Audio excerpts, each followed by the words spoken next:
dropped and hits the ground. The head-on collision with the ground doesn't kill Noah right away, but it does break his jaw right off. It is a nasty marriage of sight and sound as Noah slowly gurgles to death. And he finally dies after Brandon stares him down for a while impassively. And as if dying wasn't bad enough for Noah, This Brandon is your then dorm uses room. his blood Quiet place to prepare for a big day in Rec Room. Brandon comes home to his very worried parents, and it doesn't calm Feel me free down to at play all. around in your dorm until you're comfortable moving and grabbing stuff. Then, go through that door. Oh, okay. He was just on Team Skin. Having plopped out some bullshit straight from his mouth, Brandon goes up to his room, leaving his parents so flustered they talk openly about his backstory. Maybe we need to talk to someone. We need to, What? Inside what? Oh, this is our son. Fucking spaceship and woods. Kyle says that this is all their fault, and they should have done something a long time ago, and then goes to bed angry. You should never do that, my man, because that's a good way to have ricky-dicky nightmares. Like the one where your bedroom's in a forest, or the one where your wife adopts a space baby. Yeah, that one's always best. Some evil glowy baby eyes wake Kyle up, where he's greeted with a phone call from Marilee at the hospital, who tells the Briar that Noah's dead. When she mentions that Brandon was at her house shortly before it happened, Tori and Kyle grow concerned, and over an off-brand box of Goomba O's the next morning, they confront him. Brandon is nonchalant, tell him his uncle is dead, which causes Kyle to pretty much openly accuse him of foul play. Bullshit, you're fucking lying. Brandon goes to peace out, and when Kyle tries to stop him, Brandon shows his dad, who's the new Superman of the house, and throws him backwards through a wall. While Brandon's showering off his rage, Kyle jump cut searches his room and finds a shirt tucked behind a dresser, hidden because it's covered in blood. Better hide that discovery from your little Anthony Fremont there, Kyle. He shows Tori the shirt, but again, she won't listen to a word of it. how? And it made it look like a car accident. What the fuck, Tori? Your son's a goddamn alien. Start putting the pieces together here. Instead, she leaves Kyle in a huff and lets the movie get back to its half-baked cop plot where the perfunctory sheriff finally notices that Brandon's symbol was on both the diner windows and the ground by Noah's accident.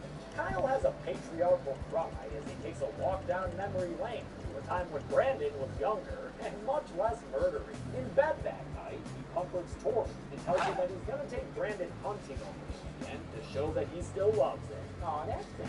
After they leave the next day, the sheriff arrives at the Briar house to ask Tori if she recognizes the symbol he keeps finding everywhere. DV, Brandon Drive. Doesn't look like anything to me, Sheriff. She sends him away, but is worried enough to look through Brandon's stuff, where she finally comes face to face with reality. Yeah, Tori, your kid sucks. You've been enabling the little bastard this whole time. He's become a little bastard with big ambitions, too. All because you just couldn't fathom the idea of Brandon being a monster. But Kyle's been fathoming that idea for quite some time now, so he decides to take things into his own hands during the hunting trip. He sets his son up for a look at the rabbits moment, but even though he lands a headshot, it doesn't even begin to face the king. Oh shit, you fucked up, Kyle. You have fucked up now. Kyle spams hard, but before the reload action is complete, Brandon disappears, only to reappear seconds later in his little homemade costume. He plays around with Quidditch to his dad and knocks him to the ground, then kills his papa dearest by friggin' laser beaming him through the face. We had to get a laser beam kill in here at some point, and I couldn't have asked for a better one than this. Solid shit here. Tori tries to call her husband, but it's too late. Kyle is gone forever, and Brandon's already home again. He terrifies Tori by shaking the house and doing all the stuff we probably saw in the trailer, like flying in and out through the walls a couple of times. Yeah, you get a good look at that floating mistake out there, Tori. She calls 911. Brings the sheriff and the deputy to her house. But as she comes outside to get their help, the sheriff is air tackled into oblivion, leaving very little behind for anyone to see. Damn, that was a sudden death. It's kind of awesome. The deputy sends Tori upstairs to hide under the bed, then is killed herself after Brandon appears behind her and slams her all to keep them calm in the background of this nifty job. The show is worked by this minute, tosses her corpse aside. Tori keeps herself quiet face of her son's floating feet and eventually sneaks away from him, peeking out the upstairs window. When she falls, she cuts herself, which reminds her of Brandon's similar injury in the farm a few days ago. And, realizing that his space sprint comet may be the secret to defeating him, she runs off towards the bar. Real talk though, I don't know how she gets there when Brandon's already floating in the air and has been shown to be invisibly fast. But get there she does, and after seeing Erica's corpse and a bunch of BBs on the wall, she breaks off a convenient shard of spaceship with which to stab her son. She crawls out of the barn basement, calls out Brandon's name, then convinces the creepy little boy to calm down for a goddamn second and listen to his mother.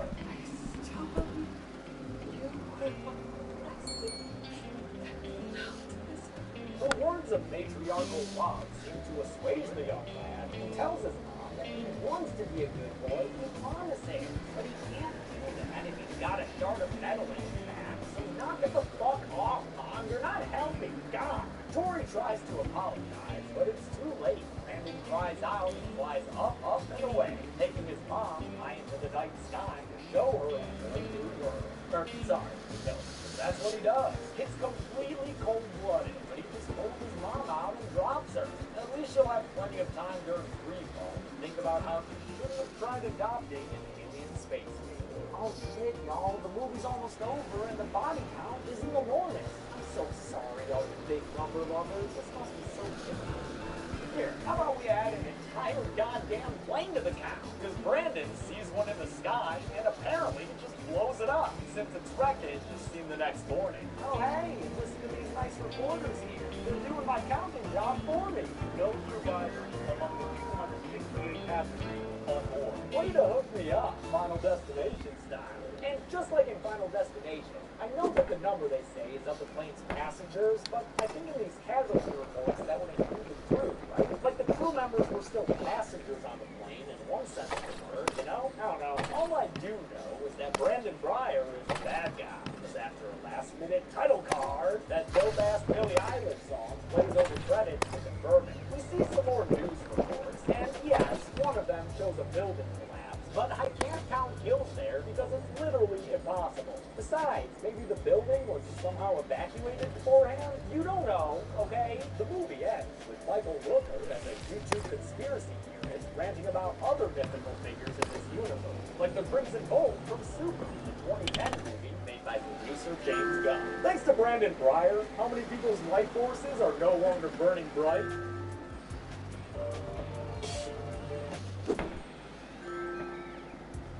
To find out, let's get to the kills. The movie begins with a scary star dude telling us what he does in his spare time. I'm right now. This insane motherfucker is named Skeletor, and he's being interviewed by a government stooge about the best way to release all the hatred and anger he has inside. Fucking purge! All the shit that he's here. Purge. Interesting term. Yeah, interesting enough for a title card. Red, white, and purge, baby! A news montage shows us the present condition of the US of A, and it's not very good. There's high unemployment, another housing crisis, an opioid epidemic. Sucks that that last one's real in our time on the news.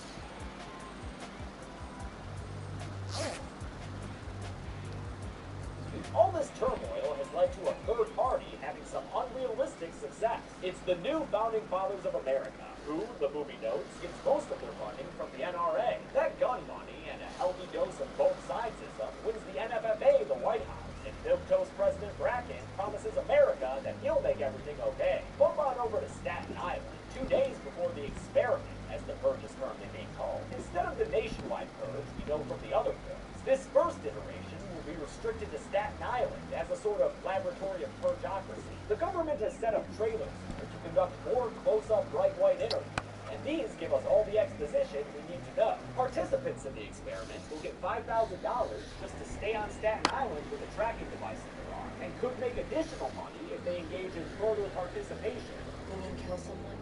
If you feel compelled. All these poor people are lined up to partake in what they see as easy money. They don't need to kill anyone or commit any crimes. They can just stay home and make $5 grand. But some people think this experiment is messed up, which, you know, it is. So there are some lively protests outside the trailers, led by activist Naya. Naya is played by Lex Scott Davis, who was Tony Braxton in that One Lifetime movie. And she lives in the nearby Park Hill Towers, a low-income housing project based on the actual Park Hill apartments of Staten Island, which had high crime in the 80s and 90s. And Hi. Welcome to the Rec Center, a place to hang out with other players between games.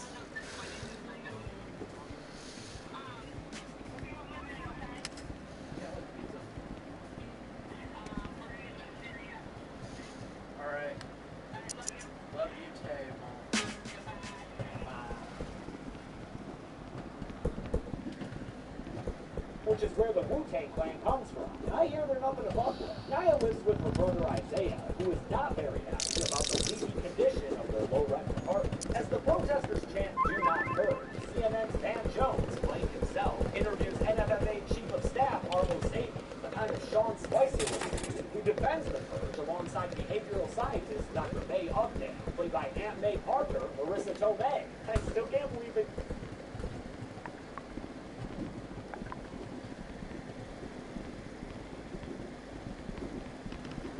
Is now the only actor to be in every Purge movie so far. Isaiah heads out to look for Skeletor and witnesses a bevy of sights, including glowy-eyed people creepily staring at him through their windows, and my personal favorite of this movie's side characters, these two women listening to Daz Band and pushing around a shopping cart full of baby dolls.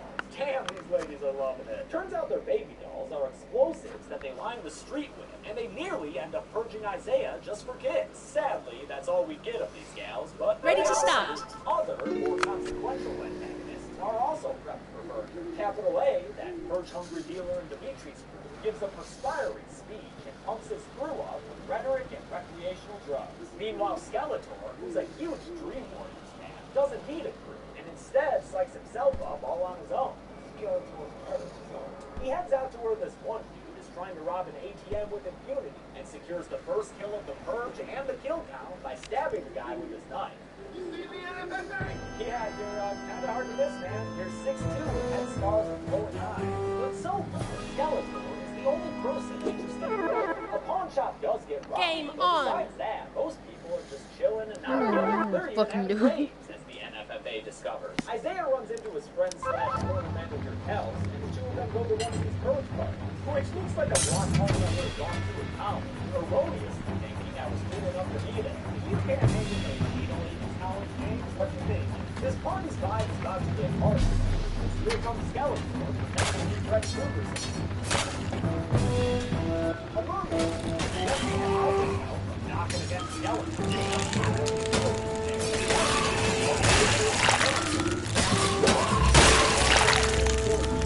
Dances his way through the crowd. The next, 2 yards looks funny. He stabs in the back. He started obviously to his belly, and the last super normal looking he gets stabbed in the stomach a whole bunch of times, and it is funny that it's noticed by the other party members. They all run on as Skeletor yells after them, except for Isaiah, who steps out. It's so rough that the medals go through it.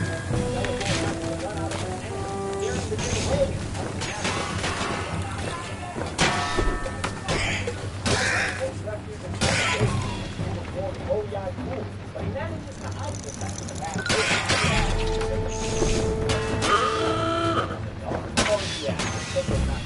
News of Skeletor's killing spree spreads to Xavier and Dr. Upton. She gets excited about psychological abuse. But Xavier ain't ready to call it a success until the Park-Hill Powers get involved. And right now, they're still quiet. Skeletor's kill cam is also aired on the news and seen by the Staten Islanders taking safety, including Naya's friend Dolores. Just a little bit ago was having problems with the splits of the circuit. Ouch. They're ruin a good time, Skeletor. Isaiah tells him hi, confesses that he's still on the back island. She heads out to help him into the purge fight that's starting to get rowdy here with stuff like street arson and sewer stands. That trap leads Naya to getting sexually assaulted by a nasty-looking dude with a baby snack. But thankfully, she covers things and runs away, shouting overt but accurate political references while she does. She arrives at where Isaiah is hiding, gets attacked by Skeletor, who gets sliced into her neck before Isaiah runs out and stabs Skelly in the back, messing him up enough to allow the siblings to escape. Throughout all this, Dimitri has been lying low, but still can't escape danger since he almost was assassinated by a pair of call-girls who are named Elsa and Hana in his apparent reference to Arendelle Williams. Who's Arendelle? They try their darndest to kill him, but after they fall, he learns that he was sent there by Capital A. So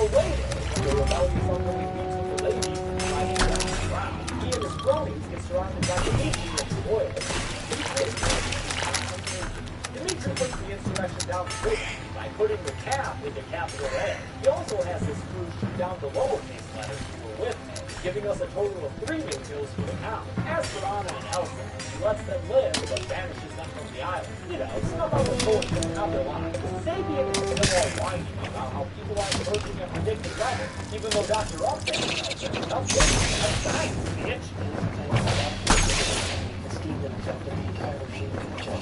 I told you that science does not obey the laws of politics. It goes off and makes a protest, which might just have something to do with the people Naya and Isaiah see on their finding one on Ashley's planet. This is one of the first votes. Really important votes. And you know what that means. Brain by brain kill now. I'll tell Walker the reason about how voters are starting to wear masks. We get 6 kills to add. There are 3 people lying on the street back there, and a 4th person hung up and getting beaten to death. I'm assuming these 4 are all dead anyway, while the 5th victim is dead. Remain seated, please. Avoid flash photography and refrain from any behavior that could damage your surroundings.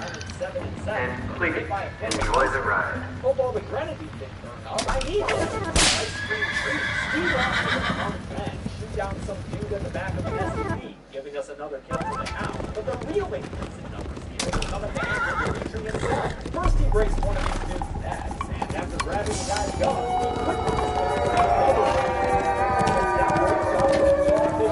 as he goes to battle, Naya and Isaiah get back to the church, only to find him very difficult to want to see. What that sadly references very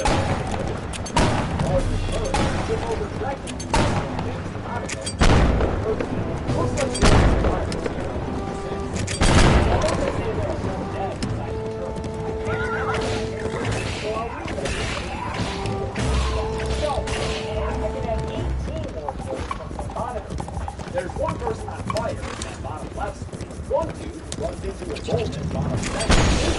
Run over my nest. The other right side there. One person back to their nest. Lower left here. Another person falls into the driveway on the right side here. And finally, 6 I can't discern enough of other I'll kill them. But I'm doing the best I can here. And I expect there are about the sort of people what's the violence. Play the violent game. Use the security track where they can. Why is there strong? The line is set them out. What's the right? The person is. Who are now on the street and driving over some area. And they know where those are. So safety and tracking devices. You're making it look like people are Sandy reluctantly dresses up and says that there are just too many people being killed in the market. So the NFFA is trying to make sure the security between the live service and desert environmental taxes and toys. People hate taxes. Unveil expresses a threat for the experience. No safety is not leaves her in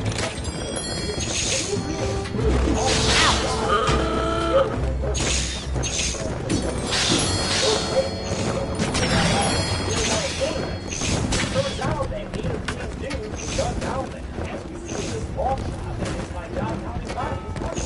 Among the 8 victims, hell, he started on the horse that Isaiah. I think he was probably at the last level, you know, like 6 or 4. Naya, though, are hiding from Cohen and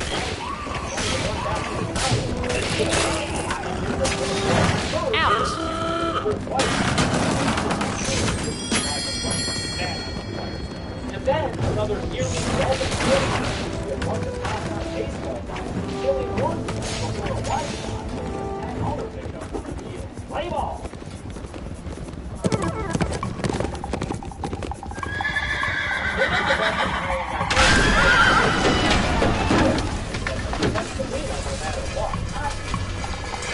Sorry. The party gets more festive after Dolores shows up, unharmed, but in need of Pepto-Bismol. Then I get the bubble guts, tried to run home. Oh, but it gets better, because I shit on myself a little bit when I was on my way home. Hey, that's how bubble guts be sometimes. Dimitri and his crew that they're hungry of guns, so figuring that they have no choice but to fight back against the government's mercenaries hired to kill them. Who doesn't give a shit about any of us? Right out to reclaim the nation from evil government safety. Kind of a nice thematic parallel to how Dimitri was criminals talk about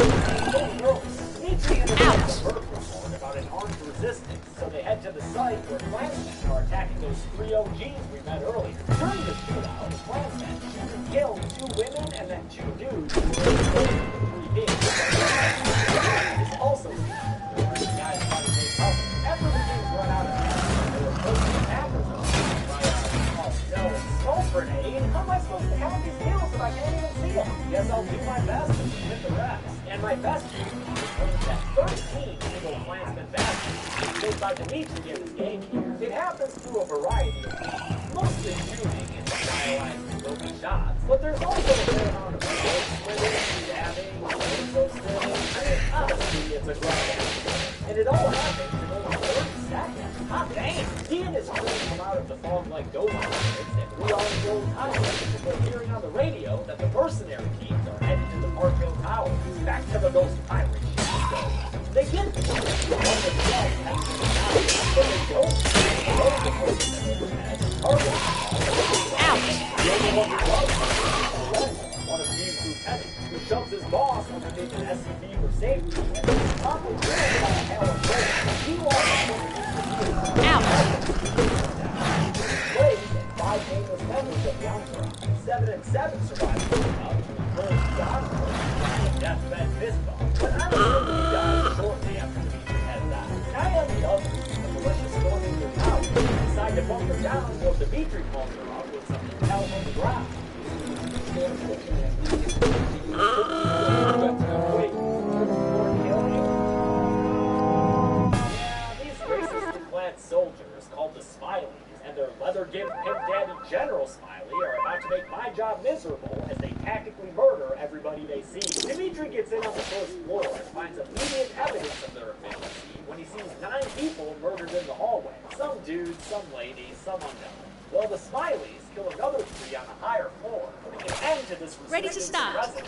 Yo, Purge movies are fucked up, dude. I don't know how I'd count off-screen kills, where the only thing we see is the mercenary shooting. So our next additions to the list are 3 Smileys themselves after they come across Dimitri in a stairwell. He shoots one in a doorway and kicks off a fantastic action sequence with some awesome fight choreography by stunt coordinator Hank Amos. I love the long takes tracking this crazy fight. D kills a second mercenary by shooting him in the chest with a rifle, and he finishes off the last dude who's wearing a blackface-inspired face mask by choking him to death with his bare hands. Fuck up Hollywood. This fucker looks like he'd be a member of the Brood. As the mercenaries move throughout the tower, we see another 9 bodies in another hallway. I wish they'd make it clear what floor these dudes were on, because it would add to the dramatic tension as they go higher and higher in the tower. All we know is that Dimitri is lower than them. Wait, hold on. Go back. Pause. God damn it. There are a bunch of blurry bodies back there. What is that? 6? 6, I think. Could I get a rack focus here? Come the fuck on. Oh, and even though I see 3 more bodies in the background by a bicycle here, turns out those are the same 3 victims we saw get gunned down earlier. Continuity error? I don't know, but I won't put them on the count again since they'd be duplicates. Gotta love kill count the Purge. He finds a power box and shuts that shit down, which allows him to get the jump on a group of Smileys and kill 6 of them. The first 2 by slitting their throats with a knife between flashes of an alarm light, and the remaining 4 by stealing a gun and shooting them down with it. After he takes off, though, we see that the Leather Daddy has survived. Yeah, someone's in for a paddling. We finally get that tension building I wanted earlier when flashes show that the Merc Squad is getting closer and closer to the 14th floor. While Dimitri is, what, is he ahead of them now? I'm actually not sure. Naya and the people in her apartment have barricaded themselves in the bedroom with only a single gun between them. So when the Mercs come a no-knock it, they have to take them down by shooting them in the legs and then stabbing them to death with kitchen knives, which Isaiah and Dolores do with vigor. Damn, I bet she ain't even thinking of her bubble guns now. Another Merc hears the commotion and heads back towards their room, but after he gets inside, he's killed with a headshot by an off-screen Dimitri. Coming in clutch there, D. Dolores delivers a painfully bad line about their reunited ex-lovers. Little Miss Naya and Dimitri Simba, the big fucking dog of Parkville. And then they prepare for a final stand, a daddy stand. Daddy and his boys show up and shoot into the bedroom for a little while before breaking out the big gun, a freaking rocket launcher. Before they can use it, though, they're interrupted by Skeletor, who's here out of nowhere with a Skello hello.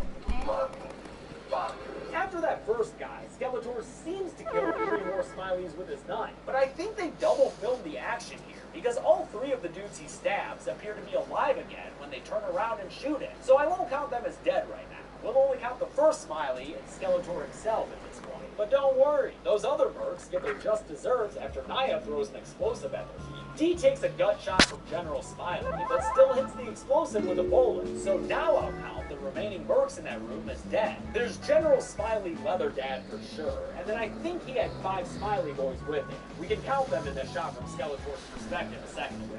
Dee and Nia survived the explosion thanks to a fireproof mattress, and the others are okay because they were inside a fireproof closet. Okay, surviving explosions is easy, I guess. Dee is injured, but not critically, and although Nia and Isaiah's apartment is now even shittier than before, a blaring siren confirms that the Staten Island experiment has concluded. So now, they all go outside where there are other survivors being held, and Dimitri makes a promise to fight for their rights, even though some of these people are already getting back to everyday life. The movie ends with that dope-ass Kendrick Lamar song and a mid-credits press conference from Sabian singing praises of The Purge. We're considering a nationwide purge, as the people are now calling it, as early as next year. Will the birth of The Purge take the crown for most kills? Let's find out in the numbers. Right after I read about the Staten Island experiment, as it offers a solution to the pain in my lower back and the never-ending late fees. So that sounds pretty good. It's an investment in my future? Yeah, I think it sounds pretty good. Paid for by the NFFA. I think I might do this, so I'm going to look this up online real fast. Movie footage used in the kill count is owned entirely.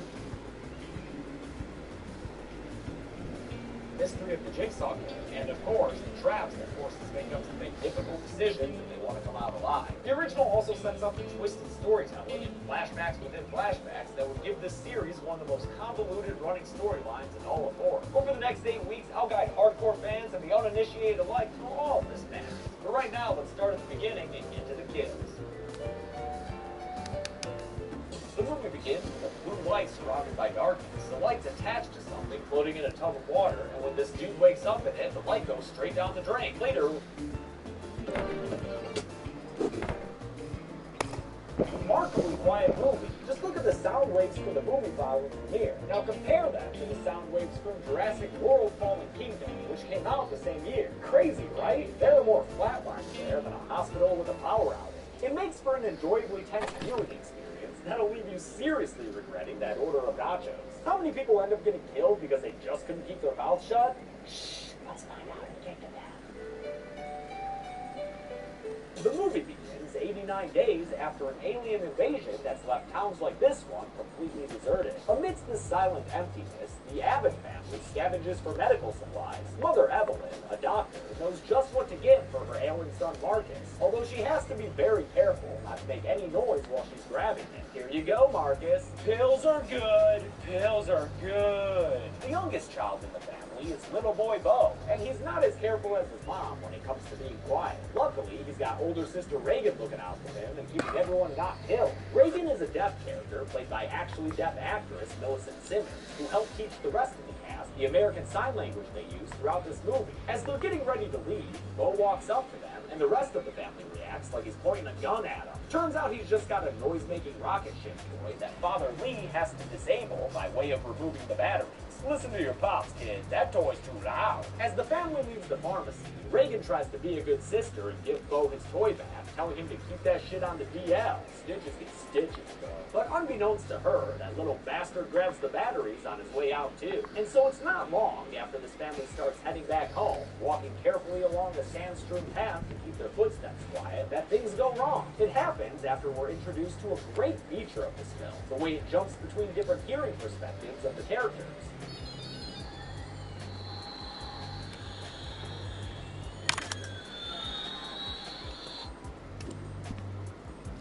Yeah, the movie's not afraid to go completely silent when we're hearing things from Reagan's perspective, and thus she doesn't realize at first when that rocket toy starts making lots of noise because Bo has put the batteries back in it. Lee bolts towards Bo in silent terror, trying to beat the creature he sees headed towards his youngest, but he doesn't prove fast enough. And right before it reaches him, Bo is attacked and killed by an alien monster. That's how you know a movie's playing for keeps, when it kills its cute little kid character in the first 10 minutes. Yeah, man, I guess there's not too much to say after seeing something like that, other than title card.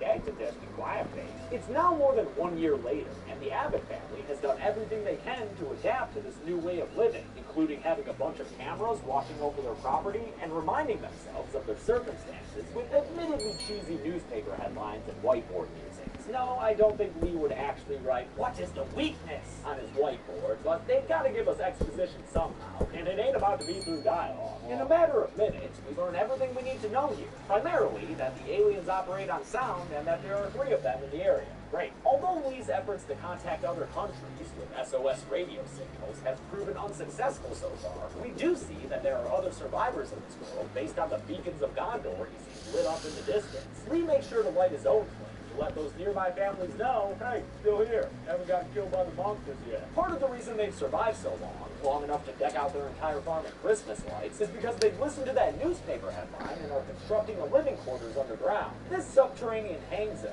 is being prepared in anticipation of a new baby. Which, like, damn, Evelyn and Lee, that is a risky move in this world. You've literally got to be quiet all the time. How are you about to have a baby? #1 source of crying and loud poopy butts. But for many people, there's no point in living if you can't carry on the species. Thanks, evolution. And risking everything to have a baby is very on brand for this movie's themes of familial love and survival. In further preparation for the baby, they've created a breathing-friendly casket bed full of stuffed animals and are paper-macheing the walls in the basement to help muffle sound. Other than that, though, they're just trying to live normal lives, yo. Evelyn homeschools the kids, although I guess band is out of the question. She makes floorboard fish dinners, just, you know, can't have that skin too crispy. And the kids play everyone's favorite quiet board game, Softopoly. Huh, I guess it's actually not that hard to be quiet all the time. Oh shit! Lee puts out the fire, but they're worried the damage is done. Was that noise loud enough to bring upon the wrath of the Sonic Hunters? A noise on the roof seems to suggest so, but when Lee goes to check out the window, oh, it was just a couple of cute trash bandits. Can't be squealing all loud like that, little buddies, or else you're gonna wind up being alien food. Lee spends a lot of his time trying to educate himself about the human ear so he can fix up Reagan's cochlear implant. It's a lot of hard work, so he's got to make sure to take the occasional break and be a good husband by silently slow dancing with Evelyn to some Neil Young on their headphones.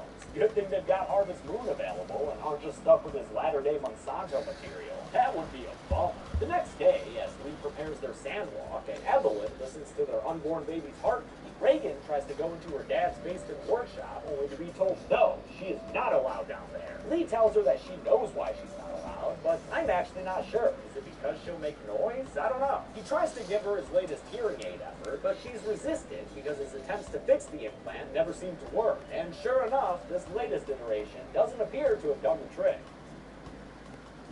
Reagan is a headstrong little girl, and despite the dangers, she wants to come with Lee on one of his scavenging missions. But he tells her that she needs to stay home with Evelyn, and instead takes along Marcus, who is not excited to leave the safety of his homestead. Lee takes Marcus to a river to collect some fish, and it's there that he fills him in on a little secret. They can make small noises as long as there's something louder around them, like a river, to drown them out. And if they want to make big noises, well, waterfall! Chug, chug, chug! It's actually impressive how out of place human dialogue sounds when you finally hear it in this movie. Alright.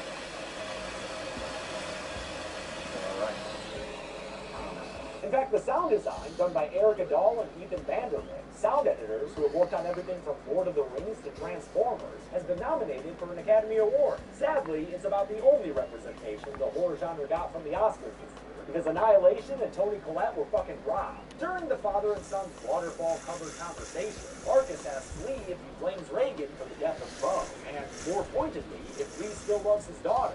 Of course I do. You should tell her. Because even though a year has passed, Bo's death still weighs heavily on everyone in his family. Evelyn takes the time to quietly cry in his old room, and Reagan, who blames herself for her little bro's death, sneaks away from home to visit his memorial and leave the toy rocket ship there, only after neutralizing its sound-making capabilities, of course. A Quiet Place is as much a dramatic family story as it is a horror movie, and that's okay. On their way home from the waterfall, Marcus and Lee run into an old man in the woods who's standing over the body of a woman. The lady is likely his wife, and it looks like she's been eviscerated. I'm assuming she got clawed down by the aliens, or maybe her husband killed her. Who knows? In any case, it scares the living shit out of Marcus, and Lee does his best to tell the old man to STFU. But the dude doesn't listen, and instead, after he eats his own chin, what the fuck? He lets loose a loud sound of anguish.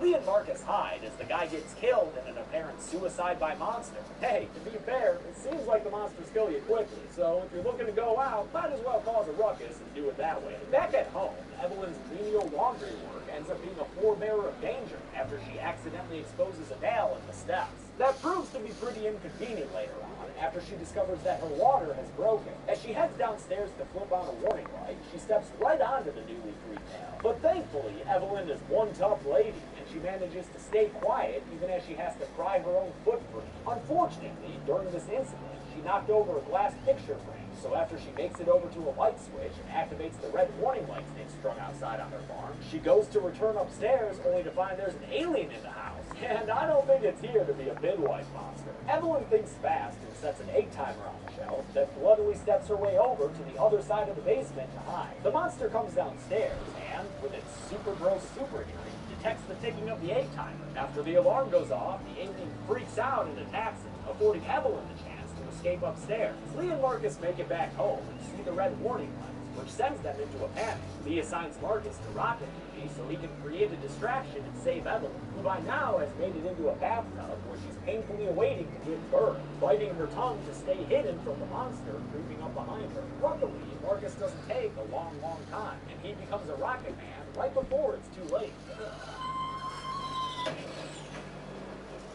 The noisy distraction is seen by Reagan, who starts heading home, while Lee runs into the house with a shotgun in his hand. He follows his wife's bloody footsteps upstairs, and although she's missing from the bathtub, a cheap jump scare alerts him that she's now hiding in the shower along with their beautiful new replacement baby. Maybe keep the toys away from this one, huh? Lee carries his wife and newborn over to the maternity ward so they can deal with this baby, who immediately begins wailing his little baby lungs out. Yeah, you better get under that mattress hole cover, bud. But don't worry too much about the Adams. They're very prepared for this moment. Look, it's a baby in a box. The newspaper walls in their underground room work well enough to allow them to talk. So in her first spoken dialogue of the film, Evelyn tells Lee to go find her other kids and bring them back home to safety. We can't protect them.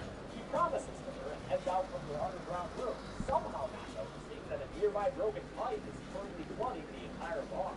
Seriously, how did I hear that? Damn, what broke that pipe? Monsters, I guess? On her way back to the bar, Reagan is unknowingly approached by one of the monsters coming out of the corner. Although her disability prevents her from hearing any fire, there is a reaction to the new cochlear implant that causes discomfort for both of them.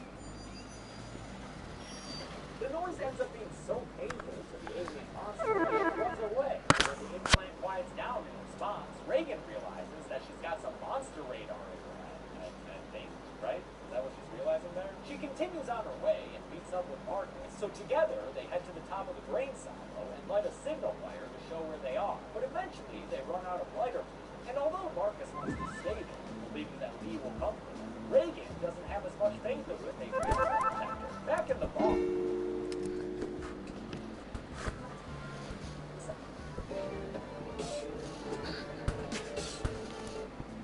welcome to the Kill Count, the retailer of victims and all our favorite movies.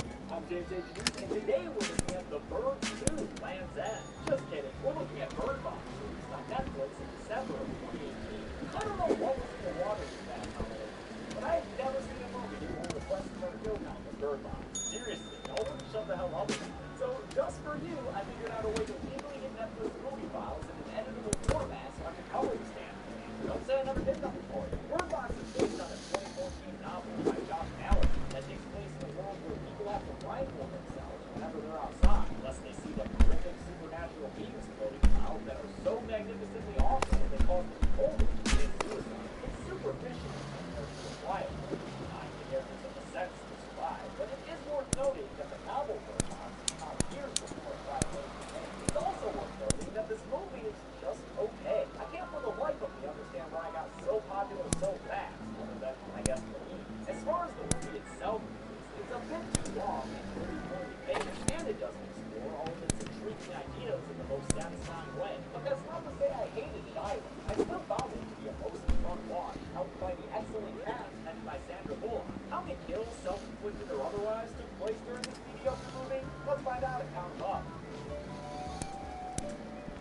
The movie begins with my girl Sandy B talking to a couple of kids about an upcoming family vacation that's about to have some real intense rules. no circumstance are you allowed to take off your blindfold. If I find that you have, I will hurt you. And don't even think about asking me to pull over for a potty break. The kids, she calls boy and girl, are instructed to never say a word, and Sandy stresses the point that if they look without a blindfold on, they will die. They grab a couple of birds and stick them in a shoebox, then head outside with their blindfolds on and follow a string to a canoe that Sandy has stored on the riverbank. And then they're off on a fantastically dangerous, sight-not-seeing adventure. We cut to 5 years earlier, where we find Mallory, Sandra Bullock's character, painting in a studio apartment. She and her sister Jessica, played by American Horror star Sarah Paulson, watch a news report about how a senseless mass suicide epidemic is spreading from Romania to the rest of Europe and also like everywhere else. Not a great world to bring a baby into, which is bad news for the pregnant Mallory. During the visit to check on the baby with a woman named Dr. Lavender, we learn how much Mallory is not looking forward to being a mother. She's even considering adoption. On her way out of the hospital, she witnesses a woman she had noticed earlier wearing a very burnt orange tracksuit, now smashing her noggin against the glass window. Looks like the suicide epidemic has landed stateside, and although we don't see the final moment of this road fight, her persistence and the loud crash we hear as Mallory runs away makes me feel pretty secure in putting her on the list. Mallory gets in the car with Jessica and tells her the suicide sickness is here, but that's pretty obvious to anyone not wearing a blindfold. There be vehicles crashing and police scrambling everywhere as the sisters try to get out of there and get back to someplace safe. Although we see some explosions and plenty of crazy violence, we don't get any definitive deaths amidst the chaos. That is, until the usually cheery Jessica is suddenly overcome with a look of pure dread and falls silent as she drives her car into a kick-ass slow-motion vehicle blitz. Oh, and it's a perfect 180 rooftop landing. Nice job, Jess. Mallory pulls herself from the wreckage and watches as her sister casually walks into the street, gives her one last look of sadness, then steps in front of an oncoming garbage truck. Man, now Cuba Gooding Jr. is going to get away with murder for sure. Mallory is left alone as more explosions and car crashes happen around her, and I'll just go ahead and include this one dude on town, since he's either dead or a NyQuil driver. And it ain't NyQuil driving time. As Mallory is knocked to the ground by the hordes of people fleeing invisible terror, a woman named Lydia goes to help her, despite her husband Douglas telling her there's no time to be a good Samaritan. Sure enough, right as she reaches Mallory's side, Lydia